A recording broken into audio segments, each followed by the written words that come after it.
Hello everyone, welcome back to my channel. तो आज हम पढ़ने वाले हैं फिजिक्स के इंपॉर्टेंट क्वेश्चन। आज है डे 3। तो आज हम कुछ अच्छे क्वेश्चन करने वाले हैं फिर से। तो अगर आप हमारे चैनल पर नए हैं तो चैनल को सब्सक्राइब कर लें, वीडियो को लाइक करें और ज़्यादा से ज़्यादा दोस्त फ्रेंड फैमिली में शेयर करें। तो ये जो सेशन चल रहा है, साइंस के जितने भी वनडे एग्ज़ाम हो गए, जितने भी एग्ज़ाम में साइंस के क्वेश्चन पूछे जाते हैं, ये सब के लिए हेल्पफुल रहेंगे ये वीडियो। तो आप वीडियो को लास्ट तक देखें। तो आज का क्वेश्चन स्टार्ट करते हैं। बेल आइकन को जरूर प्रेस करें ताकि आपको वीडियो की नोटिफिकेशन टाइम पर मिलती रहे। तो फर्स्ट क्वेश्चन आपको देर ना करते हुए स्टार्ट करते हैं। स्क्रीन पर दिख रहा है, भौतिक संपर्क बनाए बिना दूरी से किसी वस्तु के बारे में जानकारी एकत्र करने की जो टेक्निक होती है उसको क्या कहते हैं। यानी कोई भी हम फिजिकल रिलेशन, मतलब कोई भी उसके संपर्क में नहीं है, फिर भी दूरी से कोई भी ऑब्जेक्ट के बारे में आपको क्या डेटा वगैरह जो टेक्निक होती है, किसी भी डेटा को, मतलब आप उसके पास में नहीं हो, कोई भी टेक्निक उसके लिए जो कलेक्ट करने के लिए, यानी कि कोई भी इंफॉर्मेशन कलेक्ट करनी है। यहाँ पर क्वेश्चन में सीधा से क्या बोला जा रहा है कि किसी भी डिवाइस की इंफॉर्मेशन कलेक्ट करने के लिए आपको क्या कनेक्ट करनी है, उसकी इंफॉर्मेशन कलेक्ट करनी है, यानी उसका डेटा एकत्र करना है, जानकारी एकत्र करनी है। तो उसके लिए अगर आप उसके संपर्क में नहीं है, कोई भी डिवाइस है, तो आप अगर फिजिकली उसके कांटेक्ट में नहीं है तो आप उसको किसके थ्रू पता लगा सकते हैं। तो इसका आंसर यहाँ पर ऑप्शन क्या है, remote sensing, remote control, remote accessing space shuttle.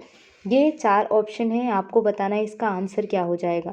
अगर किसी के संपर्क में नहीं है आप, कोई भी डिवाइस की जानकारी आपको चाहिए, तो उसके लिए हम कोई भी ऑब्जेक्ट जो डिस्टेंस पर है, दूरी पर है, उसके लिए किसका इस्तेमाल किया जाता है, रिमोट सेंसिंग का। यहाँ पर सारे रिमोट लिखे हुए हैं, 3 तो ऑप्शन रिमोट से हैं, तो आपको ध्यान रखना है कि बाद वाला ऑप्शन क्या रहेगा, सेंसिंग। ये टेक्निक होती है जिससे हम किसी भी इंफॉर्मेशन को कलेक्ट करते हैं, कोई भी ऑब्जेक्ट कितनी दूरी पर रहे, बिना किसी फिजिकल कांटेक्ट के। ठीक है, तो इसको कहा जाता है रिमोट सेंसिंग।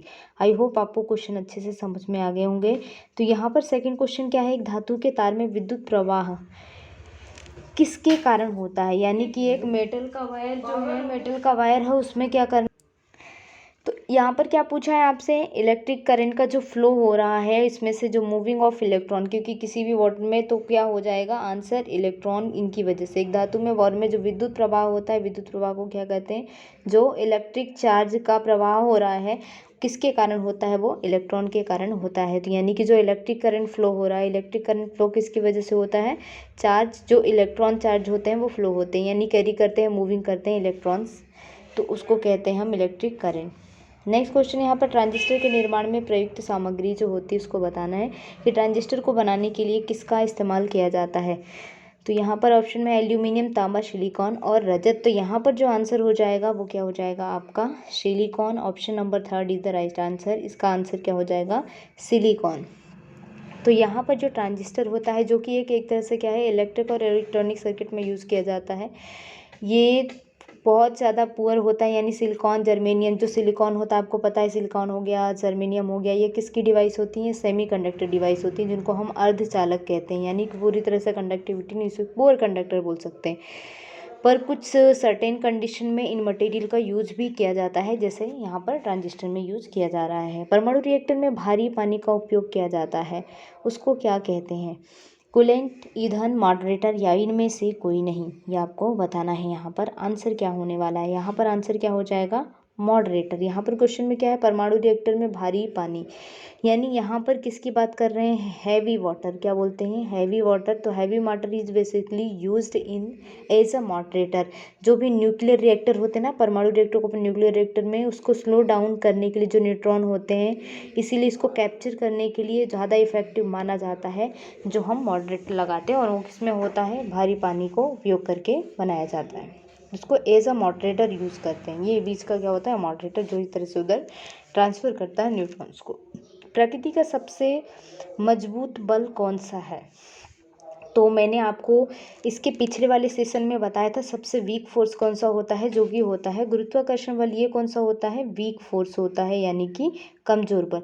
लेकिन आपसे क्वेश्चन में क्या पूछा है, प्रकृति का सबसे मजबूत बल, तो इसका आंसर हो जाएगा परमाणु बल। तो यहाँ पर जो आंसर हो जाएगा आपका एटॉमिक बल। अगर आपसे वीक फोर्स पूछेंगे तो आंसर क्या होगा, गुरुत्वाकर्षण बल। तो स्ट्रॉन्ग न्यूक्लियर फोर्स होता है जिसको हम परमाणु बल कहते हैं। तो क्योंकि आपको पता है न्यूट्रॉन्स इसके साइड में, जैसे ये न्यूक्लियस हो गया, तो यहाँ पर क्या प्रेजेंट होते हैं, न्यूट्रॉन और प्रोटॉन। तो इसके बाहर क्या होते हैं, इलेक्ट्रॉन्स मूव करते हैं। नेक्स्ट क्वेश्चन यहाँ पर है क्यूरी किसकी इकाई है। Curie is the unit of रेडियोधर्मिता, तापमान, ऊष्मा और ऊर्जा। तो यहाँ पर आंसर क्या हो जाएगा आपका रेडियोधर्मिता। तो आंसर तो फर्स्ट वाला हो जाएगा रेडियोधर्मिता, लेकिन थोड़ा सा आपको जानकारी पता होनी चाहिए इसके बारे में। इसके बारे में क्या पता रखना है कि ये जो क्यूरी होती है जिसका सिंबल क्या होता है CI होता है, ये नॉन SI यूनिट है, यानी कि SI यूनिट नहीं होती। सिंपल अगर आपसे पूछे SI यूनिट क्या होती है रेडियोधर्मिता की, तो कोई भी SI यूनिट नहीं होती। ये एक सिंपल यूनिट है जो रेडियो एक्टिविटी की होती है, ये SI यूनिट नहीं है, मतलब ये जो क्यूरी है। नेक्स्ट क्वेश्चन यहाँ पर है निम्न में से किस प्रक्रिया में ऊर्जा जारी की जाती है। तो क्वेश्चन को पहले समझना है। ऊर्जा जारी करने का मतलब ऊर्जा रिलीज होती है, तो वो कौन सी केस होता है जिसमें ऊर्जा रिलीज होती है। तो यहाँ पर देखो ऑप्शन में श्वसन, प्रकाश संश्लेषण, अंतर्ग्रहण, अवशोषण। तो अवशोषण में भी ऊर्जा क्या होगी, अवशोषित होगी। अंतर्ग्रहण में भी, प्रकाश संश्लेषण में भी होती है। तो यहाँ पर ऑप्शन क्या हो जाएगा श्वसन, यानी कि रिस्पायरेशन। तो रिस्पायरेशन किस में आता है। और दूसरी इस रिएक्शन का नाम क्या होता है ऊष्माक्षेपी, जिसको हम एक्सोथर्मिक रिएक्शन कहते हैं। क्या कहते हैं एक्सोथर्मिक रिएक्शन। तो अवशोषण में कौन सा एग्जाम्पल आ जाएगा एंडोथर्मिक, लेकिन रिस्पायरेशन में कौन सा आ जाएगा ये एनर्जी इसमें रिलीज की जाती है, तो ये एनर्जी का जारी करना यहाँ पर लिखा हुआ है। एक ट्रांसफार्मर, तो अभी हमने क्या देखा कि जो ट्रांसफार्मर होता है वो किसका बना होता है, यानी सेमीकंडक्टर डिवाइस सिलिकॉन से बना होता है। Silicon is a poor conductor, यानी सेमीकंडक्टर में आता है। अब यहाँ पर आपका काम बताना है कि ये जो होता है इसका काम क्या होता है ट्रांसफार्मर का। पहला ऑप्शन है DC को AC में कन्वर्ट करना, यानी DC टू AC। DC को किस में कन्वर्ट करना, यानी ये DC होती है सिंपल करंट जाता है, इसको किस में या फिर सिंपल ऐसे होता है, तो इसको किस में कन्वर्ट कर देना, इस तरह से AC करंट में कन्वर्ट कर देना। दूसरा ऑप्शन है AC वोल्टेज को कम या ज़्यादा करने के लिए। तीसरा है AC वोल्टेज को DC में वोल्टेज में परिवर्तित करने के लिए। और लास्ट है विद्युत ऊर्जा को यांत्रिक ऊर्जा में परिवर्तित करने के लिए। तो यहाँ पर आंसर हो जाएगा option number second, AC voltage को रेगुलेट करने के लिए, यानी कि जो AC वोल्टेज को कम या बढ़ाने के लिए उपयोग किया जाता है ट्रांसफार्मर का। बना किसका होता है सिलिकॉन का, तो ये भी आपको याद रखना है। कुछ से कुछ का निर्माण किस नियम के अंतर्गत आता है। कुछ से कुछ मतलब कोई भी मटेरियल, समथिंग आपके पास कुछ है उससे आपको कुछ बनाना है, तो उसके निर्माण के लिए किसका मतलब जो आपका ऑप्शन है निश्चित अनुपात, जन ऊर्जा का संरक्षण, आकाशित अनुपात, संवेग का संरक्षण। तो यहाँ पर जो कोई क्रिएशन किया जाता है किसी भी चीज़ से, कुछ चीज़ हम बनाते हैं, तो ये किसके अगेंस्ट में आता है, किस law of conservation of mass energy. तो यहाँ पर आपका आंसर क्या हो जाएगा जन ऊर्जा का संरक्षण, यानी कि लॉ ऑफ कंजर्वेशन। और कंजर्वेशन किसका मास का, यानी कि मास को ना तो हम यहाँ पर क्रिएट कर रहे हैं ना डिस्ट्रॉय कर रहे हैं, बस एक चीज़ों से दूसरी चीज़ में उसको स्थानांतरित किया जा रहा है, ट्रांसफॉर्म किया जा रहा है ना। यहाँ पर क्वेश्चन है सोडियम धातु को कहाँ संग्रहित किया जाना चाहिए। तो यहाँ पर आपका आंसर, ये तो सभी को कॉमनली पता होता है मिट्टी के तेल में, बट इसका रीज़न क्या है जिससे इसको मिट्टी के तेल में रखा जाता है, क्योंकि ये सबसे ज़्यादा रिएक्टिव मेटल है जो क्या करता है ऑक्सीजन और मॉइस्चर के संपर्क में आने पर बहुत सारी हीट क्रिएट करता है, जिसकी वजह से इसको किस में रखा जाता है जो एक्सोथर्मिक रिएक्शन का कारण बनता है, सबसे ज़्यादा स्ट्रांगली एक्सोथर्मिक रिएक्शन होती है। तो ये ज़्यादातर हीट जनरेट करने के वो होता है, इसलिए सोडियम को किस में रखा जाता है केरोसिन ऑयल में, मिट्टी के तेल में रखा जाता है। नेक्स्ट क्वेश्चन यहाँ पर है धारा ले जाने वाला कंडक्टर किससे संबंधित है, यानी कि जो अभी हमने पढ़ा था इलेक्ट्रिक करंट फ्लो होता है तो वहाँ पर इलेक्ट्रॉन फ्लो होते हैं, तो यहाँ पर वो जो कंडक्टर होता है वो किससे संबंधित। तो आपको कंडक्टर का नाम बताना है, कंडक्टर यानी उस सुचालक का नाम बताना है। यहाँ पर ऑप्शन में एक चुंबकीय क्षेत्र, विद्युत क्षेत्र, या फिर विद्युत चुंबकीय क्षेत्र या इलेक्ट्रोस्टैटिक क्षेत्र। तो यहाँ पर आंसर क्या हो जाएगा चुंबकीय क्षेत्र। तो करंट कैरिंग कंडक्टर जो होता है प्रोड्यूस क्या करता है मैग्नेटिक फील्ड, ये आपको याद रखना है। नेक्स्ट क्वेश्चन यहाँ पर दिया हुआ है कि एक इलेक्ट्रॉन और एक प्रोटॉन, ठीक है ध्यान से क्वेश्चन को पढ़ना है आपको। यहाँ पर क्वेश्चन में क्या बोला है कि एक इलेक्ट्रॉन है और एक ही प्रोटॉन है जो समान त्रिज्या के वृत्ताकार पथ में एक समान गति से घूम रहे हैं, यानी कि जो इनकी रेडियस है वो कैसी है, दोनों की ही क्या है सेम है, और एक ये सर्कुलर पाथ में क्या कर रहे हैं मूव कर रहे हैं, घूम रहे हैं। तो कौन सा सही होगा, यदि आपको कंडीशन दी है कि जो प्रोटॉन का मास है वो क्या है इलेक्ट्रॉन के लगभग 2000 गुना है, इलेक्ट्रॉन के मास का लगभग 2000 गुना है। तो पहला ऑप्शन क्या दिया हुआ है, फर्स्ट ऑप्शन में दिया हुआ है आपको कि इलेक्ट्रॉन द्वारा लगभग अभिकेंद्रीय बल प्रोटॉन द्वारा 2000 गुना अधिक है। फर्स्ट। सेकंड दिया हुआ है प्रोटॉन द्वारा इलेक्ट्रॉन। आपको बता दूं कि जो इलेक्ट्रॉन होता है इसका जो मास होता है एक की तरह से निग्लिजिबल माना जाता है, प्रोटॉन का ज़्यादा होता है। तो पहला ऑप्शन तो वैसे ही क्या हो जाएगा, गलत।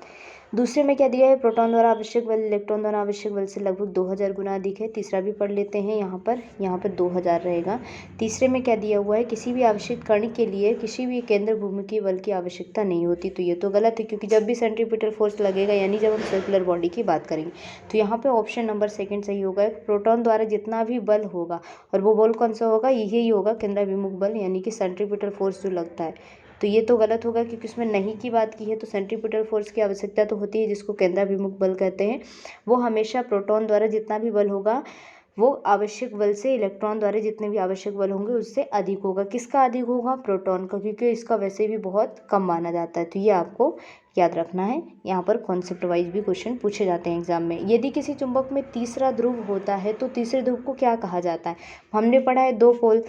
एक क्या होता है, यहाँ पर मैग्नेट को बना लेते हैं। यहाँ पे मान लो ये मैग्नेट है, तो यहाँ पर 2 पोल हम देखते हैं, एक नॉर्थ होता है, एक साउथ पोल होता है, यानी कि एक उत्तरी ध्रुव होता है और एक होता है दक्षिण ध्रुव। लेकिन अगर क्या बोला है कि अगर किसी भी चुंबक के अंदर तीसरा ध्रुव हो तो उसको क्या कहेंगे, वो तीसरे ध्रुव को क्या कहते हैं, परिणामी ध्रुव, क्योंकि इन दोनों का जो भी रिजल्टेंट होगा, जो भी रिजल्ट आएगा उसको कहेंगे परिणामी ध्रुव। तो 2 मैग्नेट अगर होंगे तो तीसरा मैग्नेट अगर आएगा तो उसको कॉन्सिक्यूटिव पोल कहते हैं या रिजल्टेंट पोल कहा जाता है। नेक्स्ट क्वेश्चन है, रंगीन फोटोग्राफी की खोज किसने की थी। तो जो कलर फोटोग्राफी है उसकी खोज किसने की थी, उस साइंटिस्ट का नाम बताना है। यहाँ पर किसकी, कलर फोटोग्राफी की खोज किसने की थी ये आपको बताना है। तो यहाँ पर ऑप्शन है रॉबर्ट बायस, एनरिको फर्मी, जॉन लेगी बेयर्ड और जेम्स क्लर्क मैक्सवेल। तो यहाँ पर नाम किसका आएगा, जेम्स क्लर्क मैक्सवेल को, जिन्होंने रंगीन फोटोग्राफी की खोज की थी। तो फर्स्ट जो डेमोन्स्ट्रेशन दिया था कलर फोटोग्राफी का वो 3 कलर मेथड से दिया गया था, जो कि सक्सेस सजेस्टेड हुआ था। कब दिया गया था, 1855 में। ये भी आपको ईयर याद रखना है। यहाँ पर जो कलर फोटोग्राफी दी गई थी, डिस्कवरी की गई थी मैक्सवेल के द्वारा 1855 में। और कितने कलर यहाँ पर शामिल किए गए थे, 3 कलर शामिल किए गए थे। नेक्स्ट क्वेश्चन, यहाँ पर अंतरिक्ष में जाने वाला पहला यात्री कौन सा था। तो इसका आंसर तो सीधे ही सभी को पता होता है, क्या होगा, मेजर यूरी गागरिन। ये जब कहाँ के थे, ये पहले वो मैन थे जो कहाँ के थे, रशिया के थे। कहाँ पर गए थे, अंतरिक्ष में गए थे, स्पेस में इनको भेजा गया था यूरी गागरिन को। ये कहाँ के हैं, ये भी पूछा जाता है। तो सोवियत संघ, क्योंकि उसको USSR इस तरह से लिखा होता है, ये रशिया की कंट्री, रशिया का ही क्या होता है, एक संस्था, जिसको इसके अंदर मतलब रशिया जो कंट्री है, जो रूस है, ये इसी के अंदर आता है। जैसे अमेरिका को USA बोलते हैं, क्योंकि ये सब कैसे चलते हैं, संयुक्त राज्य वाले। तो यहाँ पर पहले साइंटिस्ट जो थे, जो पहला आदमी था या जो भी मेल था, वो कौन था, यूरी गागरिन, जो कहाँ के थे, रूस के थे, जो पहली बार कहाँ गए थे, अंतरिक्ष में। यहाँ पर वर्ल्ड की बात की है। नेक्स्ट क्वेश्चन, विद्युत और चुंबकीय बलों में अंतर बताना है। तो विद्युत और चुंबकीय बल में क्या अंतर होता है। पहला कुछ आंसर है कि गुरुत्वाकर्षण बल इन दोनों की तुलना में अधिक मजबूत है। तो ये तो होगा नहीं, आपको पता है जो ग्रेविटेशन फोर्स होता है बहुत ज़्यादा एक तरह से वीक फोर्स है। तो पहला ऑप्शन तो गलत होगा। सेकंड, गुरुत्वाकर्षण बल केवल आकर्षक है जबकि विद्युत और चुंबकीय बल प्रतिकारक है। तो सेकंड वाला ऑप्शन आपका क्या हो जाएगा, सही, क्योंकि गुरुत्वाकर्षण बल सिर्फ अट्रैक्शन फोर्स यानी किसी चीज़ों को अट्रैक्ट करता है, जबकि जो विद्युत और चुंबकीय बल होता है ये प्रतिकर्षण भी बल होता है। कैसा होता है, प्रतिकर्षण बल।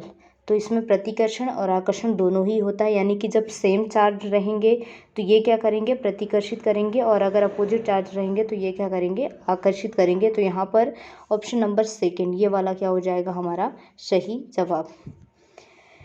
जब एक वस्तु को ज़मीन से 3 मीटर की ऊंचाई तक उठाया जाता है तो फिर इसे ज़मीनी स्तर से 1 मीटर ऊंचे मेज पर गिरा दिया जाता है, तो कौन सा सही है। तो देखिए यहाँ पर क्या हो रहा है, जब हम ऊंचाई की बात करते हैं, किसी वस्तु को ऊंचाई से फेंका जा रहा है नीचे, तो हमेशा पोटेंशियल एनर्जी की बात करेंगे। पोटेंशियल एनर्जी यानी कि एक होती गतिज ऊर्जा और एक होती है स्थितिज ऊर्जा, जिसका फॉर्मूला होता है mgh।